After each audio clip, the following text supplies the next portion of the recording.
And many of these academies have got together to form networks, like the IAP network that I just described, the Inter-Academy Medical Panel.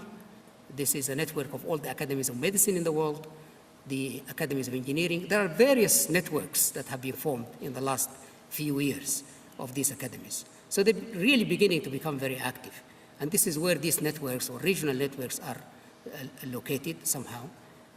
And important ones are those that are located with us in Trieste, the Inter-Academy Panel and the Inter-Academy Medical Panel. But there is one in Africa, in Nairobi, under the African Academy of Sciences. It's called the Network of African Science Academies. This network is becoming extremely important in looking at the problems in Africa, especially science-based problems in Africa. These networks are led by very distinguished scientists, the IAP, the Inter-Academy Panel, the co-chairs Chen Zhu from China, who is currently the Minister of Health of China, and Howard Alper from this country. Many of you, I'm sure, know him.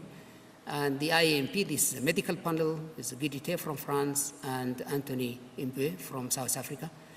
And the IAC, the Inter-Academy Council, which is a group of 15 academies, is an important council because it looks at various studies of very critical issues. And Bruce Albert, who is really the brain behind many of these academies, and especially the IAC, is a co-chair of this together with the Chinese Lu, the president of Chinese Academy of Sciences.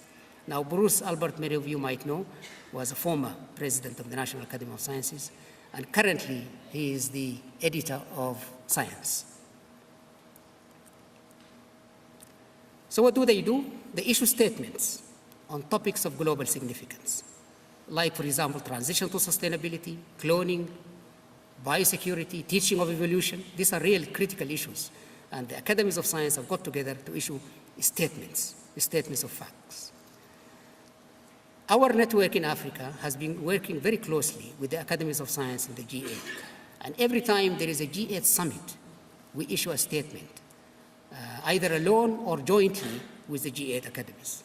And one of them that was issued in June 2005 to the G8 summit in the UK, and one issued in Germany last year on sustainability, energy efficiency, and climate change. And the last one, which is going to be released next month at the G8 summit in Japan.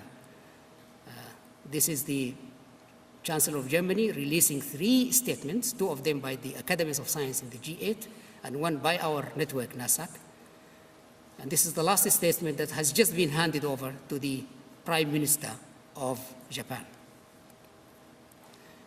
The academies do publish reports also on issues of critical importance, as I mentioned, the IAC reports, and these are some of the reports that have been issued dealing with real-life issues, sustainable energy, women for science, inventing a better future, realizing the promise of African agriculture. But we also work with academies of science in the poor countries, try to encourage them to be more active and so on. But there is one important program that the academies of science have just started, which is absolutely critical and crucial to our meeting here. And that program, which is gaining enormous momentum, is to reform science education worldwide, by promoting what they call inquiry-based science education, IBSE. This is a hands-on education, especially at school level. It engages students in active investigation to enhance their problem-solving skills. And the program has been successfully established by the National Academy of Sciences in the US, and it is now moving on to France, Sweden, Chile, China, and Senegal. And these programs are promoted by the academies of science. It is started by the National Academy of Science in the US and is spread all over, and it's moving really everywhere in the developing world. So collaboration in this program with the science centers is important. Now let me summarize.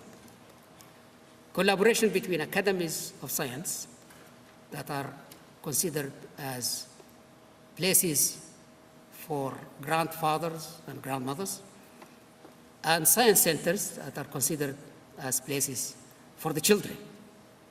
So you can ask, how can these two systems collaborate? Can they? And the answer is, yes, we can. First, I think we can work together to assist in establishing new science centers in the S&T lagging countries. I think we can work together to expand the functions of science centers to cover sustainability issues. We can together promote the IBSE program I just described in partnership with universities and schools. And we can work together to develop portals of innovative experiences in applying science and technology to solve real-world problems.